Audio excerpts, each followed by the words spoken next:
अस्सलाम वालेकुम, मैं हूं मरीम नवाज़ और आज 1 सितंबर 2024 है। इस महीने के आगाज़ ही में एक ऐसी डेवलपमेंट हुई है जिससे लगता है कि अब अगर जजेस के ख़िलाफ़ सीधे तरीके से कार्रवाइयाँ नहीं हो सकेंगी तो फिर उनकी तालीमी असनाद को बुनियाद बनाकर भी उनको रास्ते से हटाया जा सकता है। और जस्टिस तारिक महमूद जहांगीरी की डिग्री का मामला गुज़िश्ता रात बड़ी ही डिस्कशन में रहा और इस मामले को ज़्यादा जो तूल दी गई थी वो जुलाई के महीने के आगाज़ में दी गई थी। बाकायदा मुहिम चली जस्टिस जहांगीरी के ख़िलाफ़। वजह क्या बनी? जस्टिस जहांगीरी निशाने पर क्यों हैं और कैसे उनके अपने साथियों ने इस मामले को इतनी तवालत दे के आज ये नौबत दिला दी है कि बाकायदा एक ऐलान हुआ यूनिवर्सिटी की सिंडिकेट की जानिब से एलामिया के अंदर कि जो उनकी अनफेयर मीन्स कमेटी है वो उनकी डिग्री मनसूखी की सिफारिश कर रही है। इस पूरे मामले के अंदर क्या जस्टिस तारिक जहांगीरी के पास कोई अपील का हक है? क्या उनको ओहदे या उनको रास्ते से हटाना इतना ही आसान है या फिर मुल्क में इस वक्त राइज कवानीन रास्ते में हायल हो जाएंगे? इससे मुतालिक इस व्लॉग में बात करते हैं।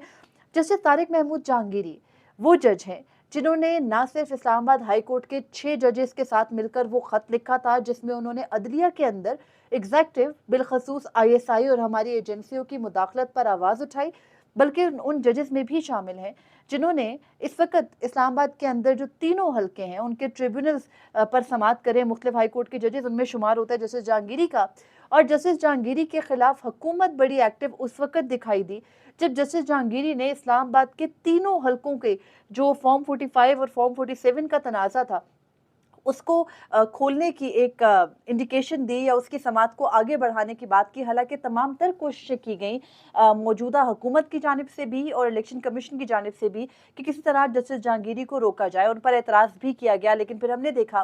कि जस्टिस जहांगीरी के अपने ही साथियों, खास तौर पर चीफ जस्टिस आमिर फारूक ने उनका साथ दिया, उनके साथ खड़े हुए। लेकिन चीफ जस्टिस आमिर फारूक का जो किरदार रहा है वो हमेशा से ये रहा है कि एक तरफ वो अपने साथियों के साथ खड़े होने के लिए एक आवाज़ उठाते हैं तो दूसरी जानिब हुक्म ऐसा दे देते हैं कि जिससे फ़ायदा अल्टीमेटली हुकूमत को या हमारे इदारों को ही पहुंचता या मिलता है। अब जस्टिस जहांगीरी का केस इतना कैसे सेंसिटाइज हो गया? जस्टिस जहांगीरी अचानक से इतना मसला कैसे बन गए? साल 2020 में गालिबन ये दोनों, या साल 2021 में शायद ये जजेस लगे थे और जस्टिस अतर मिनल्ला के दौर में लगाए गए जजेस थे। जस्टिस बाबर सत्तार और जस्टिस जहांगीरी को जस्टिस अतर मिनल्ला ये कहते हैं कि उन्होंने बड़ा मनाया। ये जजेस तो ये वकील थे और जज लगने को तैयार ही नहीं थे और फिर इनको जज लगाया गया और इनकी ऑनेस्टी के ऊपर, इनकी आज़ादी के ऊपर वो अक्सर कहते हैं कि कोई नहीं। उन्होंने मुख्तलिफ समातों के दौरान भी सुप्रीम कोर्ट में 6 जजेस के खत पे के दौरान ये कहा कि इन जजेस की जो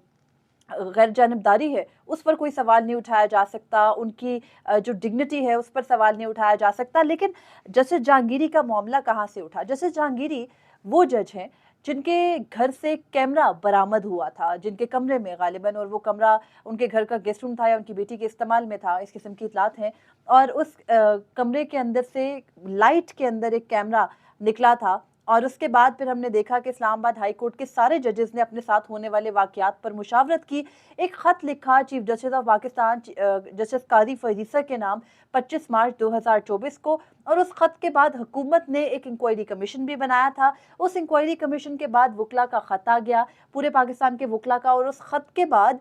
जो सुप्रीम कोर्ट है उसने इस खत लिखने के ठीक एक हफ्ते बाद बीच में फुल कोर्ट मीटिंग्स भी हुई, वज़ीर आज़म के साथ चीफ जस्टिस की मुलाकात भी हुई। लेकिन फिर 1 अप्रैल 2024 को इन 6 जजेस के खत पर सुप्रीम कोर्ट ने अज़ खुद नोटिस दिया। मुतअद्दिद समातें हुई लेकिन पिछले 3 महीने से इस मुकदमे की समात नहीं हो सकी है और वजह तमाम जजेस की अदम दस्तयाबी है। अब इस मुकदमे को तो आगे बढ़ाया जाएगा तो बढ़ाया जाएगा, लेकिन यहाँ देखना ज़रूरी ये है कि जस्टिस जहांगीरी के मामले में उनके अपने हाई कोर्ट के साथियों का क्या किरदार रहा। हमने देखा कि जस्टिस जहांगीरी के खिलाफ जब जुलाई के शुरू के अयाम थे, 1 जुलाई के बाद की बात है, कि उनके खिलाफ ये जाली डिग्री का मामला सामने आया और एक अकाउंट है ट्विटर के ऊपर अमार सुलंगी के नाम से। खुदा जाने वो शख्स कौन है, क्योंकि उसकी डीपी के अंदर या प्रोफाइल के अंदर कहीं पर भी कोई तस्वीर मौजूद नहीं है, तो कोई नहीं कहा जा सकता बाकायदगी से कि वो कौन है। और वो जो शख्स है उसने जस्टिस जहांगीरी की डिग्री से मुतालिक ये मामला उठाया। फिर हमारे चंद दूसरे सहाफ़ियों ने भी उस मामले को शेयर किया और फिर बाकायदा जाली डिग्री वाले जज के नाम से एक पूरा ट्रेंड चलाया गया। जैसे जहांगीरी जब कोई समाअत करते उस दिन उन दिनों वो ट्रिब्यूनल के मामले पर काफ़ी एक्टिव थे, इस्लामाबाद के हलकों पर इलेक्शन कमीशन और हुकूमत से जवाब मांग रहे थे, तो उस वक़्त उनके खिलाफ एक बाकायदा मुहिम चलाई जा रही थी, जो भी हो रहा था। और फिर उस मुहिम के खिलाफ हुआ ये कि इस्लामाबाद हाई कोर्ट एक्टिव हुई। इस्लामाबाद हाई कोर्ट का जो 8 जुलाई को एक फुल कोर्ट इजलास हुआ और उसी फुल कोर्ट इजलास के अंदर 8 जुलाई के बाद ये तय पाया कि पूरी फुल कोर्ट जस्टिस जहांगीरी के अलावा इस्लामाबाद हाई कोर्ट की यानी 7 जजेस बैठेंगे। 8 जजेस हैं इस्लामाबाद हाई कोर्ट में, 7 जजेस बैठेंगे और वो बैठ के तौहीन अदालत के मामले पर समाअत करेंगे। उस समाअत के अंदर बड़ी दिलचस्प चीजें हुई थी। चीफ जस्टिस आमिर फारूक बड़े बरहम दिखाई दिए थे और वो कह रहे थे कि आप जजेस के वकार के ऊपर इस तरह से सवाल नहीं उठा सकते, अगर किसी को मसला है तो सुप्रीम जुडिशल काउंसिल चला जाए। और फिर चीफ जस्टिस आमिर फारूक ने कहा कि अगर जजेस के खिलाफ किसी ने बेबुनियाद इल्जामात लगाए हैं तो वो गर्मियां अडयाला जेल में गुजारेगा, और ये कहते हुए वो गर्मियों की छुट्टियों तक समाअत को मुलतवी करके चले गए। मतलब इससे बड़ी कोई आयरनी नहीं हो सकती कि आप अपने साथी जज के मामले पर नोटिस ले रहे हैं, बाकायदा तमाम तर इदारों को नोटिस जारी कर रहे हैं, 3 सहाफ़ियों को एक तरह से नोटिस जारी कर रहे हैं, सोशल मीडिया अकाउंट हैंडलर्स को, और उसके बाद वो नोटिस करने के बाद आप इंडिकेट करें, धमकी लगा रहे हैं अडयाला जेल भेज दूंगा, और अडयाला जेल भेजने की धमकी लगाने के फौरन बाद आप समाअत ही को गर्मियों के बाद तक मुलतवी कर देते हैं। और इन गर्मियों के दौरान पूरी की पूरी वो वारदात डल जाती है जो अगर आप जल्दी समाअत करते तो रुक सकती थी। लेकिन हुआ फिर क्या कि ना सिर्फ ये समाअत हुई, क्योंकि ये समाअत अहमियत का हामिल है, हमने इसका जिक्र कर दिया, उसके अलावा 5 जुलाई को यानी इस समाअत से पहले 5 जुलाई को जस्टिस जहांगीरी के खिलाफ सुप्रीम जुडिशल काउंसिल में जाली डिग्री की बुनियाद पर एक रेफरेंस पर मबनी शिकायत दायर की गई। और उस शिकायत के अंदर भी ये कहा गया कि जस्टिस जहांगीरी की जो तालीमी सनद है एलएलएम की, वो दुरुस्त नहीं है और उनको ओहदे से हटाया जाए। उसके बाद 10 जुलाई को इस्लामाबाद हाई कोर्ट में जस्टिस जहांगीरी की, उसी हाई कोर्ट में जिसके वो जज हैं, उसी हाई कोर्ट में उनकी तैनाती भी चैलेंज हुई। और अभी ये 2 दरख्वास्तें तो ज़ेर इल्तवा हैं और जस्टिस जहांगीरी के मामले पर लिया गया तौहीन अदालत का नोटिस भी ज़ेर इल्तवा है। और इस पूरे मामले को अभी छुट्टियों के बाद तक, क्योंकि जजेस के पास वक्त नहीं है कि वो इन मामलात को देखें, तो अभी ये पूरा मामला ताअत्तुल का शिकार है। दूसरी जानिब जो ये पूरे का पूरा मामला है, इस पूरे के पूरे कानून के अंदर हुकूमत इस वक्त क्या कर रही है? हुकूमत इन 6 जजेस के खिलाफ तो एक्टिव थी ही, हमने देखा किस तरह पे दर पे इन जजेस के खिलाफ प्रेस कॉन्फ्रेंसेस का दौर चला था। उसके बाद एक एक करके जज को अलग करके उसके खिलाफ मुहिम चलाई गई। जो जज ज़्यादा तकलीफ दे रहे थे उन जजेस के खिलाफ ज़्यादा जो वेरासिटी है उसके साथ कैंपेन चलाई गई, और उन जजेस के अंदर जस्टिस बाबर सत्तार का शुमार होता है, जस्टिस जहांगीरी का शुमार होता है, जस्टिस अतर मनल्ला का सुप्रीम कोर्ट की जजेस में से शुमार होता है। लेकिन अब तो हालात ये आ गए हैं कि कोई भी जज अगर कोई भी फैसला देता है, या तो आप उसको ओहदे से हटा देते हैं, और अगर आप वो आला अदालत का जज है उसको ओहदे से नहीं हटा सकते तो इस तरीके से डिस्क्रेडिट करने की कोशिश की जाती है। गुज़िश्ता रात एक और अहम वाक़या हुआ, और वो वाक़या है कराची यूनिवर्सिटी की सिंडिकेट मीटिंग से पहले कराची यूनिवर्सिटी के एक प्रोफेसर को उठा लेने का, या एक पुराने मुकदमे के अंदर उनको गैर कानूनी तौर पर हब्से बेजा में रखने का।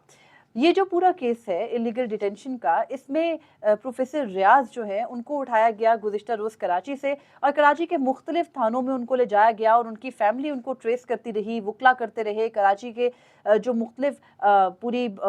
टीचर्स की कम्युनिटी है वो एक्टिव हो गई। और उसके बाद जब एहतजाज हुआ, सोशल मीडिया पर ये मामला चला, तो रात प्रोफेसर रियाज मिल तो गए, लेकिन उसके बाद उन्होंने बताया कि कराची यूनिवर्सिटी की सिंडिकेट का इजलास था, जिस इजलास के अंदर अनफेयर मीन्स कमेटी ने वो रिपोर्ट पेश करनी थी जो कि जाली डिग्री से मुतालिक शिकायत पर उन्होंने तहकीकात का आगाज़ किया था। और ये जाली डिग्री का मामला जस्टिस जहांगीरी का था। जस्टिस जहांगीरी की जाली डिग्री 80 की दहाई की है, जिस मुबैना तौर पर जो जाली डिग्री है, इल्ज़ाम जो लगाया जाता है वो तब का है। और उस मामले को अब कराची यूनिवर्सिटी के सिंडिकेट ने या अनफेयर मीन्स कमेटी ने किस तरीके से देखा, ये एक अलग चीज़ है। लेकिन अभी जस्टिस जहांगीरी को वहाँ पर सुना नहीं गया, कोई नोटिस नहीं किया गया।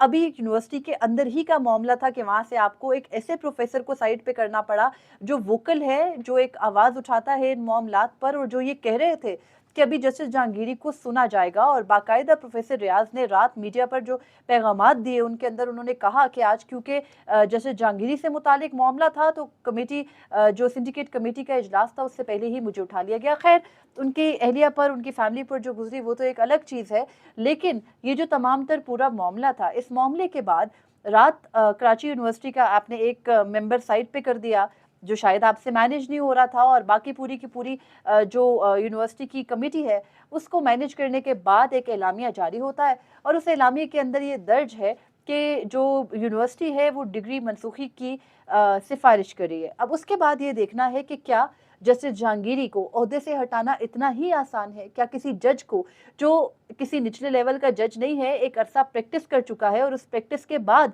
वो हाई कोर्ट का जज लगता है, और आला अदालतों के जजेस को अब ओहदे से हटाने का तरीक़ेकार सिर्फ ये नहीं है कि आप सोशल मीडिया पर कैंपेन्स चला लें, आप यूनिवर्सिटी से ज़बरदस्ती डिग्री मनसूखी ले लें। हमने देखा कि एक मुकदमे की समाअत के दौरान 2 हफ्ते पहले, गालिबन 3 हफ्ते पहले, जो इस्लामाबाद हाई कोर्ट के सीनियर तरीन जज हैं, जस्टिस मोहसिन अख्तर कियानी और जस्टिस मियां गुल, उन दोनों ने बारी बारी मुकदमात के अंदर यही जाली डिग्री का मामला उठाकर हुकूमत को बड़ा टफ टाइम दिया था। जस्टिस मोहसिन अख्तर कियानी ने तो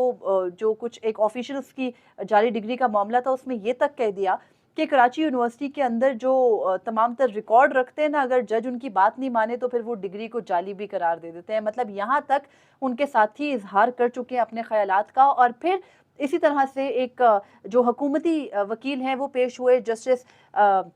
मियां गुल हसन औरंगज़ेब की अदालत में। तो जस्टिस मियां गुल हसन औरंगज़ेब ने उनको ये भी कह दिया कि अब अगर मेरा आपसे इख्तलाफ है तो ये ना हो कि आप मेरी जाली डिग्री का मामला लेकर आ जाए, मेरी डिग्री मेरे चैम्बर में लगी, आए आपको दिखा देता हूँ। तो मतलब जजेस वक्तन फ़वक्तन इस डिग्री के मामले को उठाते रहे हैं, और ये तौहीन अदालत का मामला भी है। लेकिन चीफ जस्टिस आमिर फारूक के उस एक तौहीन अदालत की कार्रवाई को इतना लंबा खींचने के बीच में ये हरकत हो गई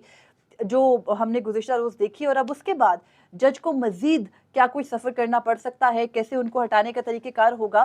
तो अब जो हमारा इस वक़्त का आईन पाकिस्तान है, अगर उसको मौजूदा हुकूमत और हमारे इदारे तस्लीम करें और उस आइन की कोई इज़्ज़त तौक़ीर को समझते हों, तो उसके बाद उस आइन के अंदर एक आर्टिकल है जो कि सुप्रीम जुडिशल काउंसिल के हवाले से है, जज को ओहदे से हटाने के हवाले से है। और उस आर्टिकल 209 के अंदर क्लियरली दर्ज है कि किसी भी जज को ओहदे से हटाने से पहले बाकायदा तहकीकात करती है सुप्रीम जुडिशल काउंसिल, उस जज को सुनती है, फिर सुप्रीम जुडिशल काउंसिल तय करती है कि क्या जज पर लगाए जाने वाला इल्ज़ाम दुरुस्त है, और अगर उनको लगता है कि वो दुरुस्त है तो वो सदर पाकिस्तान को लिखकर उस जज की बरतरफी की सिफारिश करते हैं, और फिर वो जज बरतरफ होकर घर चला जाता है। हमने देखा है कि चाहे जाली डिग्री हो, चाहे करप्शन के इल्ज़ामात हो, जैसे मज़ाहिर नकवी जैसे,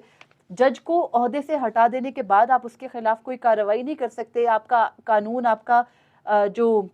इस वक़्त का आइन है वो इस मामले में खामोश है। और हमने देखा है कि जजेस को एक सेफ एग्जिट दे भी दी जाती है, क्योंकि ज़ाहिर है कि बहुत सारी वजूहात होती हैं। लेकिन जस्टिस जहांगीरी का मामला बहुत से उन जजेस से मुख्तलिफ है। आप ये कह सकते हैं कि जस्टिस जहांगीरी का मामला जस्टिस शौकत अजीज़ सिद्दीकी के साथ काफ़ी मुमासलत रखता है, क्योंकि जस्टिस शौकत अजीज़ सिद्दीकी भी कुछ मामलात में इनकी बात नहीं मान रहे थे, और ऐसा ही जस्टिस जहांगीरी का केस भी है। जब कोई जज आपकी बात ना माने, जब कोई जज आपकी मर्जी की चीज़ों पर ना चले, आप उसके कमरे में कैमरे नस्ब कर दें, जब वो कैमरे मिल जाए वो शिकायत करे, उसके बाद आप उसके खिलाफ बाकायदा मुहिम चलाना शुरू कर दें, फिर उसके सामने कोई ट्रिब्यूनल्स का मामला लग जाए, आपके आम इंतखाबात का पूरा बयानिया उड़ने वाला हो, तो आप उसकी फेक डिग्री निकाल के ले आएँ। और वो मामला जो कि 1980 की दहाई में तय हो गया, जिसमें जस्टिस जहांगीरी को बाकायदा इस चीज़ का फ़ायदा भी मिलेगा कि 40 साल पहले के मामले पर आखिर कराची यूनिवर्सिटी में जहां हज़ारों लाखों स्टूडेंट्स गुजरे होंगे, तो उनके मामले में एक जस्टिस जहांगीरी के मामले पर कैसे वो कागजात निकाल कर ले आई कराची यूनिवर्सिटी, उन कागजात के मुसद्दिका होने का कैसे इल्म हो गया यूनिवर्सिटी को, क्योंकि उस वक्त इतना कंप्यूटराइज सिस्टम नहीं था। अब उन सारी चीज़ों को जस्टिस जहांगीरी को फ़ायदा तो मिलेगा, और जो फैसले इस वक्त आज तक उन्होंने दिए हैं, और फिर जिस किस्म का उनके पीछे कुछ जजेस की सपोर्ट भी ऑलरेडी है, और आइंदा आने वाले अगर दिनों और सिनेरियो में हम देखें तो क्या ये मामला सुप्रीम जुडिशल काउंसिल में जाएगा, क्योंकि उसके अलावा आप किसी भी तरह जज को ओहदे से नहीं हटा सकते। आप जज की बरतरफी की दरख्वास्त हाई कोर्ट में लाकर जज को बरतरफ वहाँ से नहीं करा सकते। तरीका आइन के तहत सुप्रीम जुडिशल काउंसिल का ही है। तो बॉल एक मरतबा फिर से हमारे चीफ जस्टिस पाकिस्तान की कोर्ट में ही है, और उन्होंने तय करना है कि क्या उन 6 जजेस के ख़त लिखने की सज़ा में पहले उस केस को डिसाइड करें जो कि आज खुद नोटिस लिया है, या फिर इन मामलात को अलग अलग, क्योंकि इस वक्त हुकूमत और इदारों की मंशा यही है कि इस जज को तो कम से कम रास्ते से हटाओ, वरना हमारा 8 फरवरी का पूरा जो मामला है वो बिगड़ जाएगा। जस्टिस आमिर फारूक ने भले ट्रिब्यूनल्स के मामले पर भी एक स्टे दे रखा है, लेकिन उस स्टे को कब तक बरकरार रखा जाएगा? ज़ाहिर है अगर आज justice Aamir Farooq supreme court आ जाते हैं तो फिर मामलात कैसे चलेंगे? तो बहुत सारे मामलात हैं, बहुत सारी यहाँ पर एम्बिग्विटीज़ हैं, बहुत सारे मसाइल हैं और उन तमाम तर मसाइल का हल चीफ जस्टिस काज़ी फ़रीद ईसा के बाकी रह जाने वाले 2 माह में निकालने की कोशिश की जाएगी। लेकिन हल निकालने के बजाय हर गुज़रते दिन के साथ हम देख रहे हैं कि तज़ब्ज़ुब में और फ्रस्ट्रेशन में इज़ाफ़ा हो रहा है हुकूमत की, क्योंकि रास्ता निकल नहीं पा रहा है, इत्तेहादी मान नहीं रहे, मुतालबात पूरे नहीं हो पा रहे, तो बहुत मसाइल हैं। लेकिन अफ़सोस की बात ये है कि इस मुल्क के अंदर आवाज़ उठाने वालों के साथ, चाहे वो प्रोफ़ेसर रियाज़ जैसा शख़्स ही क्यों ना हो, चाहे वो जस्टिस जहांगीरी जैसे जज ही क्यों ना हो, उन सबको निशाने पर ले लिया जाता है बजाय अपने हालात और अपने सिस्टम को ठीक करने का। तो सबसे बदबूदार किरदार उन हमारे साथियों का है जो बैठकर रियासत की पॉलिसी पर सवाल करने के बजाय उनका साथ दे रहे हैं और हर उठने वाली आवाज़ के खिलाफ एक पूरा बयानिया बना के माउथ पीसेस का किरदार अदा कर रहे हैं। अब तक के लिए इतना ही था। मुझे इजाज़त दीजिए। अल्लाह हाफ़िज़।